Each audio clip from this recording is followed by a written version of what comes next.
Hello friends, welcome to our channel. दोस्तों, अपना जो राजस्थान सामान्य ज्ञान है उसकी अपनी सीरीज चल रही थी राजस्थान जीके कैप्सूल के नाम से। तो इसमें आज अपना लगभग 15वें नंबर का वीडियो रहेगा, जिसमें अपन कवर करने वाले हैं आपके कि राजस्थान की जो प्राचीन सभ्यताएं हैं और उनसे संबंधित कौन से क्वेश्चन आपके एग्जाम्स में बन सकते हैं, तो उनका अपन डिस्कस करेंगे। इससे पहले अगर आप चैनल पर नए हैं तो चैनल को सब्सक्राइब कर लीजिएगा और जो बेल आइकन का चिन्ह है उसको प्रेस कर लीजिए ताकि आगामी वीडियोज़ की नोटिफिकेशन आपको तुरंत प्राप्त होती रहे। दोस्तों, इस वाली क्लास में मैं आपको बता दूं कि जो जो भी आपका टॉपिक लिया जाएगा, तो उसका जैसे मान लो कि प्रीवियस ईयर एग्जाम में कौन से क्वेश्चन पूछे गए हैं और लेटेस्ट पैटर्न पर कौन से क्वेश्चन पूछे जा रहे हैं या कौन से क्वेश्चन बनने वाले हैं, तो उनको ध्यान में रखते हुए ये सीरीज चालू की गई है। अगर आप राजस्थान के किसी भी गवर्नमेंट जॉब की तैयारी कर रहे हैं तो ये वाली सीरीज आपके लिए काफ़ी महत्वपूर्ण साबित होने वाली है। तो अपन चलते हैं, आज का जो अपना टॉपिक है वो है राजस्थान की सभ्यताएं। देखते हैं, अपन चर्चा कर लेते हैं। सबसे पहले देखो, राजस्थान की प्राचीन सभ्यताएं, सबसे पहले हम जानेंगे कि प्राचीन सभ्यताएं होती क्या हैं।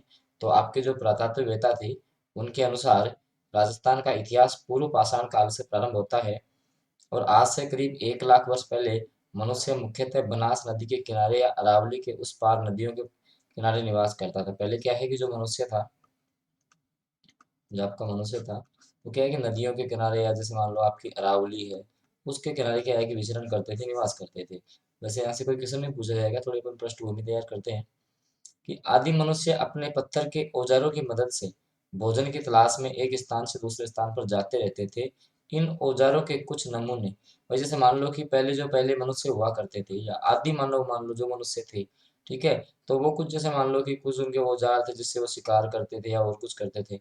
तो उनके क्या है कि वो जो नमूने थे वो पता नहीं कोई ट्रेजेडी के कारण वहीं पे दब गए और जैसे ही उनका उत्खनन हुआ तो उससे प्राप्त हो गए। जैसे मान लो कहीं से कुछ मछली पकड़ने का कांटा प्राप्त हुआ, कहीं से कुछ प्राप्त हुआ, तो उन सब का डिस्कस अपन सभ्यताओं में करते हैं। जैसे इन औजारों से कुछ नमूने आपके बैराट में, मानगढ़ से यहाँ से प्राप्त हुए हैं। प्राचीन काल में जो आपका उत्तरी पश्चिमी राजस्थान में वैसा मरुस्थल नहीं था जैसा कि आज। अब आपको पता है कि बात करें आपके जो राजस्थान है, जो इसका आपका उत्तरी पश्चिमी जो क्षेत्र है, भाई ये मरुस्थल है, लेकिन पहले ये मरुस्थल नहीं था।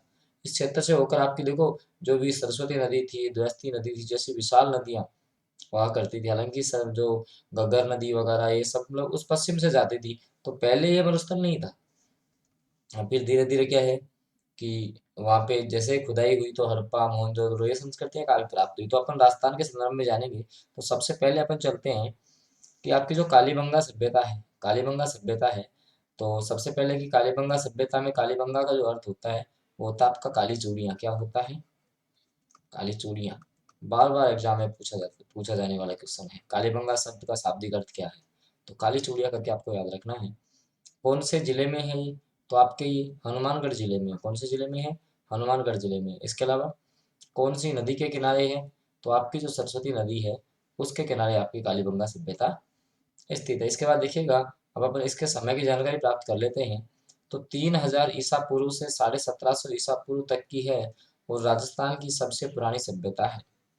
तो राजस्थान की जो सबसे पुरानी सभ्यता है वो कौन सी है आपकी? कालीबंगा सभ्यता। कालीबंगा सभ्यता राजस्थान की सबसे पुरानी सभ्यता है। तो ये भी आपको ध्यान में रखना है। इसके बाद देखो, हम कौन से काल की है? तो ताम्रयुगीन है। खोजकर्ता कौन थे? देखो, मोस्ट इम्पोर्टेंट क्वेश्चन, क्योंकि क्वेश्चन बनते ही यहाँ से आपके। ये खोजकर्ता पूछेगा, उत्खननकर्ता पूछेगा। इसका देखो मैंने बता दिया, कालीबंगा का शाब्दिक अर्थ काली चूड़िया होता है, ठीक है। फिर उसकी कुछ विशेषताओं में से क्वेश्चन है, लेकिन इनके अलावा तो कोई क्वेश्चन बन नहीं सकते। तो कालीबंगा का जो उत्खनन है, सॉरी, कालीबंगा की जो खोज है वो 1952 में, 1952 में अमलानंद घोष के द्वारा की गई थी। तो कालीबंगा सभ्यता की खोज किसके द्वारा की गई थी आपके? जो आपके अमलानंद घोष थे उनके द्वारा। कब? 1952 में की गई। कब की गई थी? 1952 में। उत्खनन किसने किया? तो सन 1961 से 69 तक बीबी लाल और बी के थापर, ठीक है। इसको आप ऐसे याद रखना, बीबी, ये भी आपका बीबी हो गया। तो बीबी लाल और बीबी या बी के थापर करके आप इसको याद रखोगे।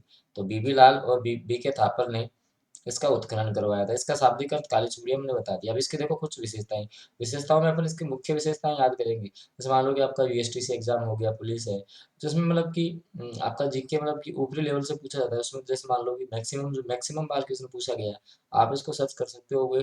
लगभग ऐसा कोई एग्जाम नहीं होगा जिसमें क्वेश्चन नहीं पूछा गया हो कि जुते हुए खेत के साक्ष्य कहाँ से प्राप्त होते हैं। राजस्थान में जुते हुए खेत के साक्ष्य कौन सी जो सभ्यता है उससे प्राप्त होते हैं? तो कालीबंगा सभ्यता से जुते हुए खेत के प्रमाण अपन को देखने को मिलते हैं। यह नगर दो भागों में विभाजित था, दोनों भाग सुरक्षा दीवार परकोटा से घिरे हुए थे। ठीक है, दोनों भाग क्या थे? परकोटा से ही घिरे हुए थे। तो ऐसे साक्ष्य भी अपन को कालीबंगा सभ्यता से प्राप्त होते हैं। लकड़ी से बनी नाली के साक्ष्य प्राप्त हुए हैं। यहाँ से देखो, ईंटों से निर्मित चबूतरे और अग्निकुंड, ठीक है, 7 अग्निकुंड प्राप्त हुए हैं। तो अग्निकुंड कौन सी सभ्यता से प्राप्त हुए हैं, ऐसा क्वेश्चन आपसे पूछा जाएगा। राख व पशुओं की हड्डियां प्राप्त हुई हैं, ऊंट की हड्डियां प्राप्त हुई हैं और ऊंट इनका पालतू पशु था। यहाँ से सूती वस्त्र में लिपटा हुआ उस्तरा प्राप्त हुआ है। यहाँ से कपास की खेती की, अब देखो, वैसे अगर बात करें कपास की खेती के साक्ष्य, तो आपका राइट आंसर मेहरगढ़ होता है। क्या होता है? मेहरगढ़। जब आपसे क्वेश्चन ये पूछा जाए कि राजस्थान में कपास की खेती का साक्ष्य सबसे पहले कहाँ प्राप्त हुआ, तो आपका जो राइट आंसर होगा वो होगा मेहरगढ़। क्या होगा? मेहरगढ़। लेकिन आप इसको भी ध्यान रखना कि यहाँ से भी, जैसे मान लो खेती के साक्ष्य प्राप्त हुए हैं, तो कपास की खेती के साक्ष्य भी यहाँ से प्राप्त हुए हैं। इसके बाद देखिएगा कि जले हुए चावल के जो साक्ष्य हैं, जले हुए चावल के साक्ष्य भी यहाँ से प्राप्त हुई हैं। इसके अलावा अपन बात करें तो आपकी जो युग्म समाधियाँ हैं, युग्म जो समाधियाँ हैं, उनके साक्ष्य भी यहाँ से प्राप्त हुए हैं। इसके बाद देखिएगा अगली जो आपकी है वो है आपकी आहार सभ्यता। तो जो आहार सभ्यता है वो आपके उदयपुर जिले में उपस्थित है और ये आयड़ या बेड़स नदी के तट पर है। इसका जो समय है वो 1900 ईसा पूर्व से 1200 ईसा पूर्व है। पूरी ताम्र पाषाण काल की है। कौन से काल की है? ताम्र पाषाण काल की है। और इसकी जो खोज है वो 1953 में अक्षय कीर्ति व्यास द्वारा की गई थी। किसके द्वारा की थी? अक्षय कीर्ति व्यास ने 1953 है उसमें आर्य सभ्यता की खोज की थी। इसके जो उत्खनन करता थे वो आर सी अग्रवाल और एच डी साकलिया। कौन थे? एच डी साकलिया थे। तो आर सी अग्रवाल और एच डी साकलिया ने उत्खनन करवाया 1956 में। तो उनकी डेट आपको याद रखनी है। अच्छा, एक क्वेश्चन, आहार का प्राचीन नाम क्या है? ताम्रवर्ती नगरी या आघाटपुर या आघाटपुर या आघाट दुर्ग इसके पुराने नाम हैं। और स्थानीय जो नाम है वो इसका धूलकोट है। स्थानीय नाम क्या है इसका? धूलकोट है। अब देखते हैं अपन इसकी कुछ विशेषताएं। तो हाथ में तीर, पीछे तरकस लिए हुए ऐसे मुद्रा, या जैसे मुद्राएं हैं, एक मुद्रा पर त्रिशूल, दूसरी पर अपोलो अंकित है। तो ऐसी मुद्राएं कहाँ से प्राप्त हुई हैं? आहार से। तांबा गलाने की भट्टी कहाँ से मिली आपकी? तो ये भी आहार सभ्यता से प्राप्त हुई है। यहाँ के निवासी शवों को आभूषणों सहित दफनाते थे, ऐसे साक्ष्य भी प्राप्त हुए हैं। तो ये सभ्यता कौन सी नदी के किनारे है? तो आहार सभ्यता आपकी बनास नदी के किनारे है। ये भी क्वेश्चन एग्जाम में पूछा जाता है कि आहार सभ्यता कौन सी नदी के किनारे है? बनास के कारण। इस कारण इसको अपन आहार संस्कृति या इसको बनास संस्कृति भी कहते हैं। क्या कहते हैं? बनास संस्कृति भी कहते हैं। दोस्तों ये आपके डाउट्स क्लियर हो गए होंगे। इसके बाद आगे अपन देखते हैं कि बालाथल सभ्यता। तो आपकी जो बालाथल सभ्यता है वो उदयपुर जिले में है। कहाँ पर है? उदयपुर जिले में है और बनास नदी के किनारे है। कहाँ है? बनास नदी के किनारे है। इसके बाद अपन देखते हैं कि इससे जो अगली है आपकी जैसे गिलोड सभ्यता। तो गिलोड सभ्यता आपके राजसमंद में है। कहाँ पर है? राजसमंद में है। और यह भी बनास के किनारे विकसित हुई है। इसके बाद देखिएगा कि आपकी जो गणेशर सभ्यता है, अब जो गणेशर सभ्यता है वो आपके जो सीकर जिला है उसके नीम का थाना तहसील की। अब यहाँ से क्वेश्चन क्या पूछा जाता है कि जैसे मान लो कि मोस्टली क्वेश्चन पूछेगा तो कौन सी नदी के किनारे है? तो ये आपका कातली नदी के किनारे। कौन सी नदी के किनारे है? कातली नदी के किनारे स्थित है। और आर सी रतन चंद्र अग्रवाल ने इसकी खोज की थी। रतन चंद्र जो अग्रवाल थे उन्होंने गणेश सभ्यता की खोज की थी। और ये भी ताम्रयुगीन सभ्यता है। और देखो इंपॉर्टेंट, यहाँ से मछली पकड़ने का कांटा प्राप्त हुआ है। यहाँ से मछली पकड़ने का कांटा प्राप्त हुआ है। ये इंपॉर्टेंट है। बाकी अपन जो एक्स्ट्रा फैक्ट है उनको नहीं देखेंगे, जो आपके एग्जाम की दृष्टि इंपॉर्टेंट है उन्हीं की अपन चर्चा करेंगे ताकि आपका समय भी बर्बाद ना हो। इसके बाद देखिएगा कि बैराट सभ्यता। अब देखो बैराट सभ्यता आपके जयपुर जिले में स्थित है, बाणगंगा नदी के किनारे है और कैसी है? लोहाई युगीन है। तो इम्पोर्टेंट बनता है यहाँ से कि जो आपकी बैराट सभ्यता है वो कौन सी है? तो लोहाई युगीन है। खोज किसने की थी इसकी? दयाराम साहनी ने। किसने की थी? दयाराम साहनी ने। कब की थी? 1935-36 में। प्रमुख पहाड़ी कौन सी है? तो जैसे आपकी बीजक की पहाड़ी हो गई। ठीक है। इसके बाद देखिएगा कि जो आपका मत्स्य जनपद था, जो प्राचीन आपका जो मत्स्य जनपद था, उसकी राजधानी हुआ करती थी क्या? विराटनगर। ठीक है। और इसका जो प्राचीन नाम है वो क्या था आपका? बैराट करके आपको ध्यान में रखना है। इसके बाद देखो जैसे मान लो क्वेश्चन ऐसे आ जाए कि जो बौद्ध धर्म है आपका, बौद्ध धर्म है, उसके साक्ष्य राजस्थान में कहाँ से प्राप्त हुए?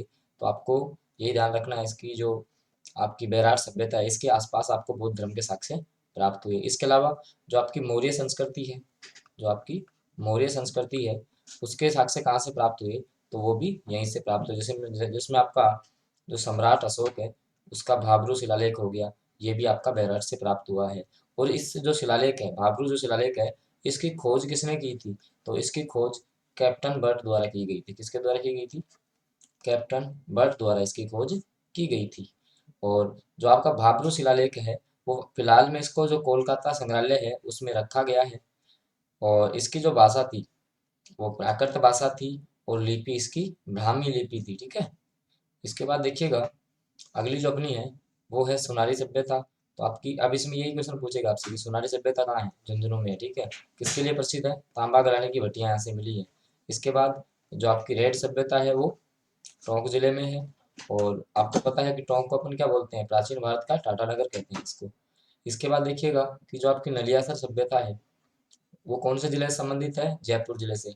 और ये कैसी सभ्यता है, या तो ताम्रयुगीन होगी या फिर लोहायुगीन होगी। तो ये लोहायुगीन सभ्यता है। तो ये क्वेश्चन आप यहाँ से इंपोर्टेंट बन जाता है कि जो नलियासर सभ्यता है वो कैसी सभ्यता है। इसके बाद देखो रंगमहल और जो पीलीबंगा है वो आपकी हनुमानगढ़ में है। कहाँ पर है, हनुमानगढ़ में। और कौन सी है ये आपके कांस्ययुगीन सभ्यता है। कौन सी है, कांस्ययुगीन सभ्यता है। इसके बाद देखते हैं अपन कि नगरी सभ्यता। तो नगरी सभ्यता आपके चित्तौड़गढ़ जिले में है। और इसका जो प्राचीन नाम था आपको पता है, जो चित्तौड़गढ़ है उसका जो प्राचीन नाम था वो था मध्यमिका। क्या था, मध्यमिका। तो ये क्वेश्चन भी बार बार पूछा जाता है कि नगरी सभ्यता या जो चित्तौड़गढ़ है इसका प्राचीन नाम क्या था, तो मध्यमिका करके आपको याद रखना है। नगर सभ्यता अपनी टोंक हो गई। इसके बाद देखिएगा तो ये थी आपने आपकी जो राजस्थान की सभ्यताएं थी जिनसे संबंधित जो भी एग्जाम्स में फैक्टरों से संबंधित जो क्वेश्चन बन सकते हैं उनका अपन ने डिस्कस किया है। तो ऐसे ही अगर आप राजस्थान जी के कैप्सूल के रूप में प्राप्त करना चाहते हो, क्योंकि आपको 10 से 12 मिनट में जो भी इंपॉर्टेंट टॉपिक लिया जाता है उससे संबंधित सारे फैक्ट आपके क्लियर किए जाते हैं।